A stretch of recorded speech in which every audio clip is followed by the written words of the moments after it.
Hai, Assalamualaikum warahmatullahi wabarakatuh kepada anda semua fans Harimau Malaya. Kita berjumpa lagi hari ini dalam preview perlawanan tumpuan. Hari ini kita nak masuk kepada satu lagi grup maut. Sebab apa saya kata maut? Sebab dalam ni ada Korea Selatan, wakil Asia. Kita ada Portugal, kita ada Uruguay dan juga kita ada Ghana. Boleh katakan peluang untuk setiap pasukan dalam kumpulan ni agak seimbang. Sebab tu disebut juga sebagai kumpulan maut. Okay guys, kita cakap dulu pasal tim Uruguay. Of course, juara Piala Dunia edisi pertama dulu 1930 dan kemudian dia jadi juara lagi pada 1950 dan kemudian lepas-lepas tu zaman-zaman milenium ni paling terbaik dia capai adalah pada 2010 hari itulah, di mana mereka berjaya hingga ke semifinal. Kalau edisi yang lepas 2018 mereka berjaya sampai ke suku akhir sebelum ditewaskan oleh pasukan Perancis dengan jaringan 2-0. Okey, macam mana Uruguay ataupun lebih dikenali sebagai La Celeste, nama dia. Macam mana diorang boleh layak ke Piala Dunia 2022 ni? Sebab pada pusingan kelayakan mereka pada awalnya agak struggle sehingga menyebabkan Oscar Tabarez, jurulatih yang mereka lantik dari 2006 dulu, dipecat sebab keadaan agak terumbang-ambing.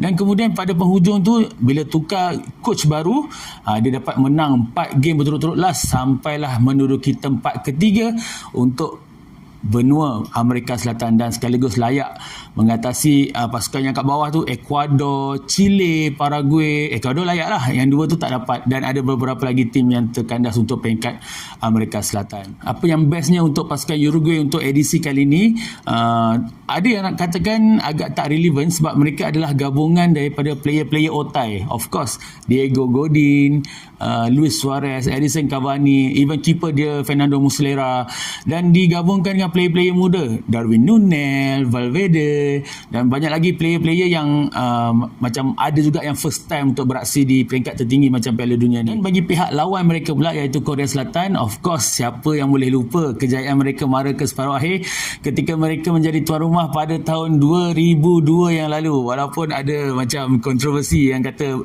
bayar ref lah, apa benda lah, banyak lah benda-benda yang tak elok, tapi hakikatnya tertulis dekat sejarah mereka layak ke separuh akhir dan dapat tempat keempat. Ingat lagi tak jaringan daripada Ang Jun Huang tu? Ang Jun Huang dia score golden goal, terus kena terminate kontrak dengan tim daripada klub Itali, Perugia. Masa tu rasa macam serius lah kan. Tapi itulah kisah-kisah dia. Kalau pencapaian dia pada edisi lepas 2018 pula, mereka terkandas di peringkat kumpulan. Sebab kumpulan dia pun dahsyat juga. Mereka di belakang Sweden, Mexico, tapi mereka duduk tempat ketiga. Yang corot sekali adalah Jerman. Last game tu kalau korang masih ingat, dramatik gila. Korea kalahkan Jerman 2-0, tapi dua-dua gol tu pada waktu kecederaan. Itu yang orang kata curse juara bertahan. Sebab Jerman datang masa tu dengan sebagai juara bertahan, Korea dapat kalahkan mereka dan letak mereka tangga tercorot. Walaupun Korea pun tak layak jugalah, tapi at least dia ada bawa balik satu kemenangan lah. Itu memang luar biasa kalau anda tengok game tu. Bagaimana Korea Selatan boleh layak ke Piala Dunia 2022 ni? Of course melalui pusingan kelayakan, tapi mereka dalam kumpulan A satu grup dengan Iran. Iran yang kita tengok hari tu lawan dengan England kan. Mereka berada di tempat kedua. Di belakang dia orang ada Iraq, ada UAE, ada Syria, ada Lebanon, yang mereka dapat atasilah untuk layak ke sini. Okey guys, kita sembang tentang pengendali mereka, coach mereka. Okey, untuk Uruguay, coach diorang adalah Diego Alonso, berusia 47 tahun. Ini adalah pengalaman pertama untuk Diego membawa pasukan negara ke peringkat saingan tertinggi World Cup lah tu kan. Sebab sebelum ni kalau ikut pengalaman dia, banyaknya pasukan kelab saja, kelab dari Uruguay, dari Paraguay, dari Mexico, dan yang last tu daripada US, Inter Miami, sebelum dilantik menjadi coach untuk pasukan kebangsaan Uruguay, menggantikan Oscar Tabarez yang saya dah cerita awal tadi. Lepas 15 tahun dia pegang, agaknya prestasi pun dah makin menurun dan masa kelayakan tu agak tak memerangsangkan. Dia orang buat drastik keputusan cari coach baru dan Diego Alonso dilantik. Lepas dilantik, dia menang 4 straight game dan kemenangan itulah yang bawa mereka layak ke Piala Dunia. Orang tanyalah kan, banyak apa keistimewaan Diego Alonso ni? Actually dia adalah seorang coach yang versatile. Dia biasanya dia main ikut opponent yang dia akan jumpa. Dia boleh ada ubah, boleh ada versatility dalam buat build up formation, tactical dia. Kalau tim tu mungkin melawan, dia mungkin akan absorb lebih. Kalau tim tu mungkin lemah sikit, defend dia mungkin akan attack lebih. Dia pandai. Dan juga ada video-video juga di YouTube yang katakan coach Diego Alonso ni dia ada kemahiran untuk bagi motivation talk. Sebelum game dia boleh fire up dia punya player semangat. So bila dia turun ke padang dia akan bermain mati-matian. Okay, untuk pasukan Korea Selatan pula, pengendali mereka adalah Paulo Bento yang berusia 53 tahun. Dia ada resume yang baik juga sebab antaranya dia pernah melatih kelab Sporting Lisbon dan juga Olympiacos. So dua kelab ni yang boleh katakan dikenali, disegani juga di Eropah sebelum dia dilantik. Ada lagi kelab-kelab berapalah sebelum dilantik menjadi coach nasional untuk Korea Selatan.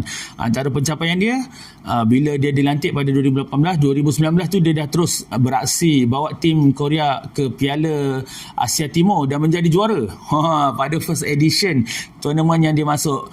Dan pada tahun ni bila edisi seterusnya dilangsungkan selepas pandemik, dia berjaya menduduki tempat kedua di belakang selepas ditewaskan oleh pasukan Jepun pada perlawanan akhir dengan jaringan 3-0. Okey, untuk pemain pula, barisan pemain pula, kita cerita pasal Uruguay. Siapa yang best dalam tim Uruguay ni? Of course, kalau kita masih ingat legend dia, Diego Forlan lah. Tapi ada beberapa player yang masih bermain pada ketika era Forlan dan masih bermain ketika ini. Antaranya Diego Godin, Edison Cavani, Luis Suarez, Caceres, dan ada beberapa lagi, Muslera, keeper kan. Dan aku nak bawa korang fikir tentang dua player ni yang aku rasa mampu bagi impact lah.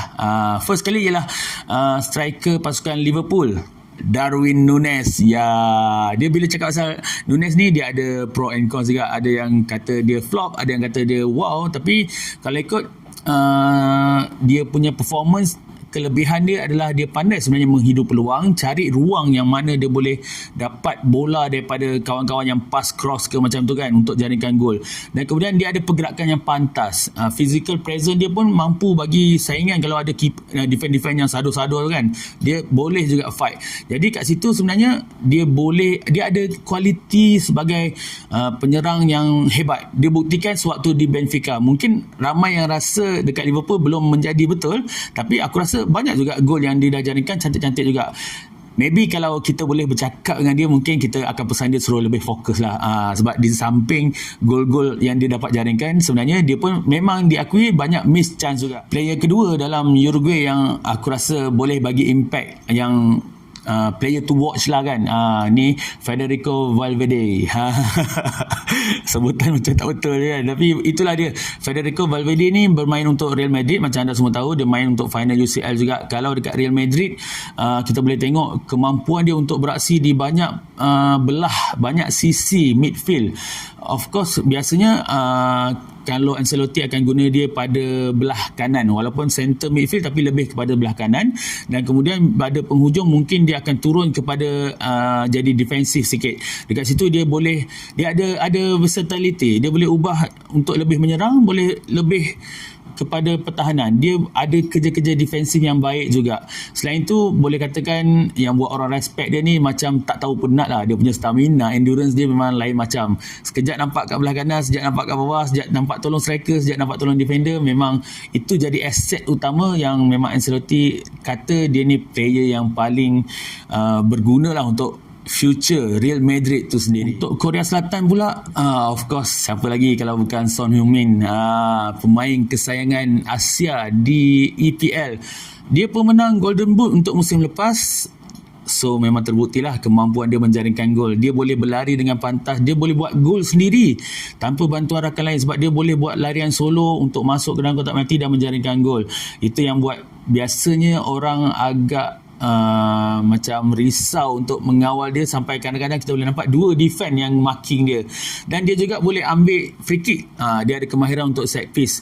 Yang penting kehadiran dia sebenarnya dalam tim tu sebenarnya buatkan player lain rasa confident, rasa yakin. Of course, kalau kita nak pergi berperang, senjata utama kita ada di depan mata, dia akan buat player lain rasa wow lah. Lagi satu, dia pun ada satu, aku rasa dia ada satu urusan yang perlu ditebus. Sebab banyak orang pertikaikan walaupun dia golden boots, tapi dia tak macam tak dapat penghargaan, pengiktirafan yang sepatutnya sebab dia tak listed pun dalam EPL Team of the Year.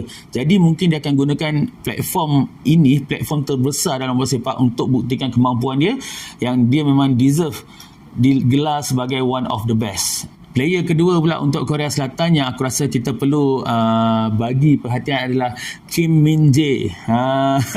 Player yang baru join Napoli awal season ni sebab untuk menggantikan tempat Koulibaly, defend Napoli yang dibeli oleh Chelsea tu, dia orang mesti nak cari yang sama hebat, yang sama padu. So bila dia ambil nama player Korea Selatan ni, pada mulanya macam ramai yang betul ke dia ni siapa pula ni, tak pernah dengar kan. Tapi bila dia letak situ, musim ni dah terbukti dia ada tunjukkan kebolehan dia. Dia ada strength yang kuat. Strength tu kuat lah, strength yang baik.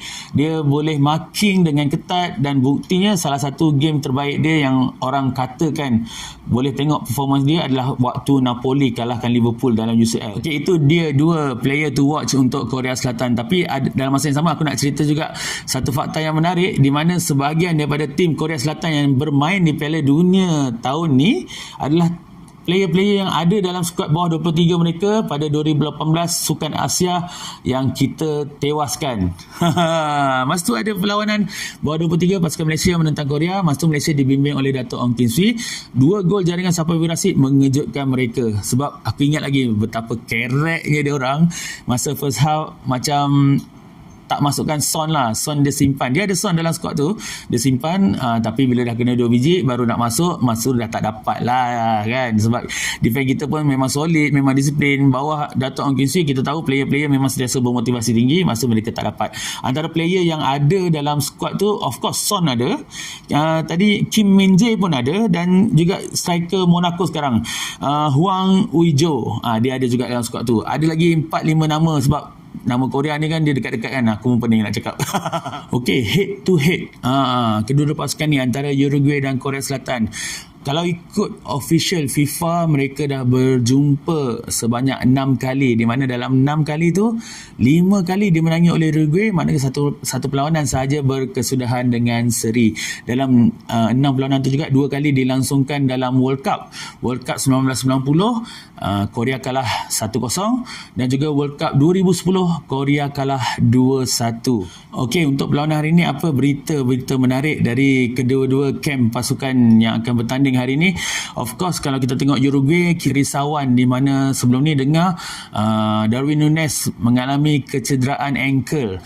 Tapi kita dapat maklum semalam dia kata segalanya dah pulih dan Núñez sedia untuk beraksi. Ada juga isu berkenaan dengan kecederaan otot yang dialami oleh Aurelio dan juga Edison Cavani.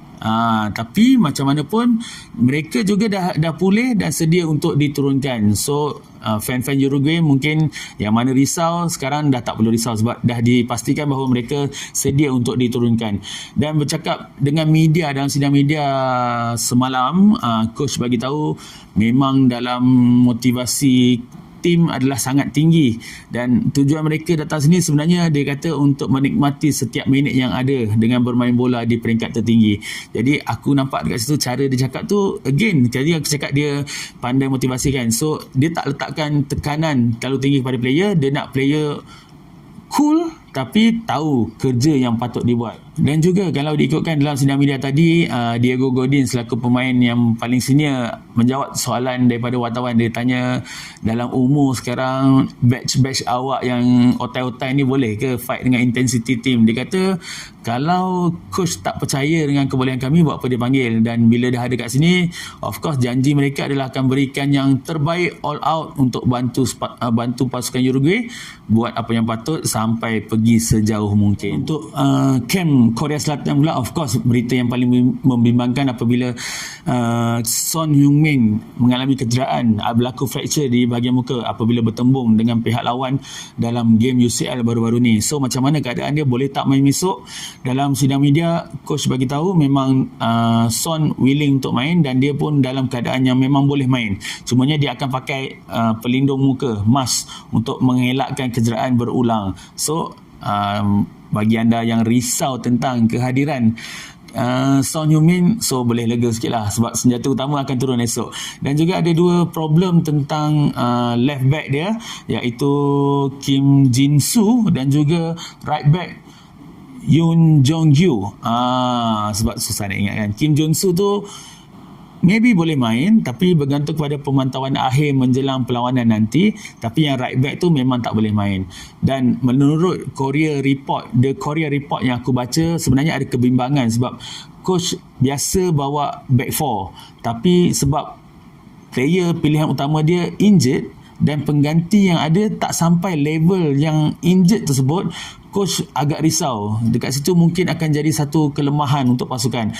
And dia cuba untuk main back 3 juga dalam last friendly ni, tapi dia nampak struggle untuk player adapt dengan tactical itu pada saat akhir sebab kombinasi itu tak sama. So mungkin dia akan turun juga dengan back 4, tapi dengan pemain lain yang pada coach tak sampai level, tapi dia percaya dengan aura, dengan suasana World Cup ni yang lain macam, dia akan keluar dia punya kebolehan. Masa ni lah dia nak explore kebolehan diri sendiri, dan dia percaya semua player akan berada di tahap yang terbaik. Dalam sidang media semalam juga ada seorang player dia, Woo Young-jung, dia bagi wartawan tanya ada tak rasa apa-apa tekanan bila berada di tahap ni, bila penyokong-penyokong bagikan pengharapan yang tinggi melihat pasukan Asia lain pun boleh buat kejutan. Dia kata tekanan memang ada, tapi mereka sendiri dah bekerja keras, so dia dah bersedia untuk hadapi semua ni.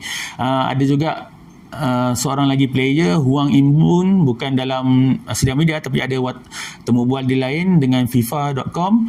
Dia kata kelebihan tim dia adalah dia memiliki barisan striker yang berbakat, dan kekuatan mereka of course pada gerakan counter attack. So prediction aku untuk perlawanan malam ni adalah akan berlaku satu perlawanan yang dinamik lah, sebab kita tahu kedua-dua pasukan Korea Selatan dan juga Uruguay memang tim yang akan kejar bola tanpa henti, intensiti tinggi, kedua-duanya akan menyerang penuh disiplin, bertahan penuh disiplin.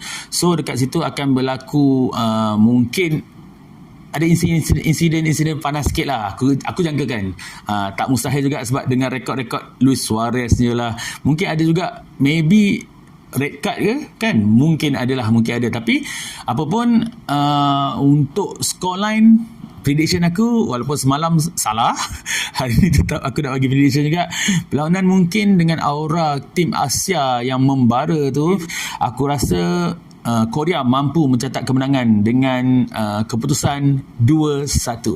Go Korea, go Asia.